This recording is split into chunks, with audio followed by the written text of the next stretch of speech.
Advance में आ सकते हैं। क्या बोला? People living at Mars define the derivative of f x in an unusual manner as d star f x. मतलब derivative of f x किसके बराबर है बेटा? वो कहता है भाई मैं डेरिवेटिव ऐसे करता हूं, लिमिट एच टेंड्स टू 0, यहां लगा सकता हूं मैं ऐसे, x plus H minus F x divide by H into F of x plus H plus का एफ एक्स।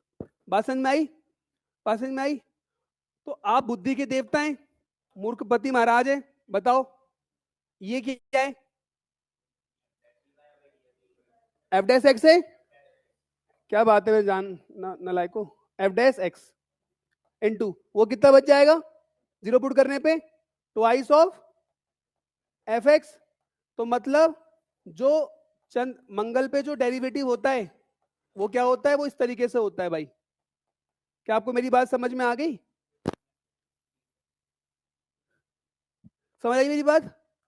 अब पढ़ते हैं पहले पार्ट की तरफ। मतलब ये मैं इसको कहने का तात्पर्य समझाता हूं। मान लो मैंने अपने मन से मान लिया एफ एक्स इक्वल टू मान लो कॉस एक्स है ना बेटा? तो आप लोग क्या डेरिवेटिव करोगे इसका? जो धरती पर रहते हैं वो क्या करेंगे? Minus sine x. और जो मंगल पे रहते हैं, जैसे मंगल पे ये जैसा रहता है हमारा आरब, तो वो क्या करेगा? वो पता है क्या करेगा?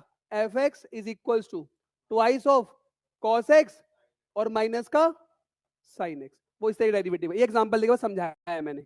बस डी, देखो कैसे लिखोगे इसको? डी, अगर ये इनकी लैंग्वेज समझ जाओ ना तो मां कसम क्वेश्चन बड़ा आसान है, अगर समझ जाओ कैलकुलेशन ले। ठीक है? किसी को सिंपल क्वेश्चन यहाँ तक। अब देखिए ध्यान से मैं क्या कर सकता हूँ इसके अंदर। हमको मालूम है 2u और u डैश हमारा ये बनता है। तो देखो मैं क्या करने वाला हूँ, इसको लिख लो यहाँ पे, u उसको साइड में रखा। ये क्या लिख सकते हो इस जगह पे? क्या लिख सकते हो जल्दी बताओ, क्या लिखा जाएगा इसकी जगह पे? U square into d star v plus v square d star u. तो कौन सा ऑप्शन मिल रहा है? बी। है ना? अच्छा क्वेश्चन ये वाला। हाँ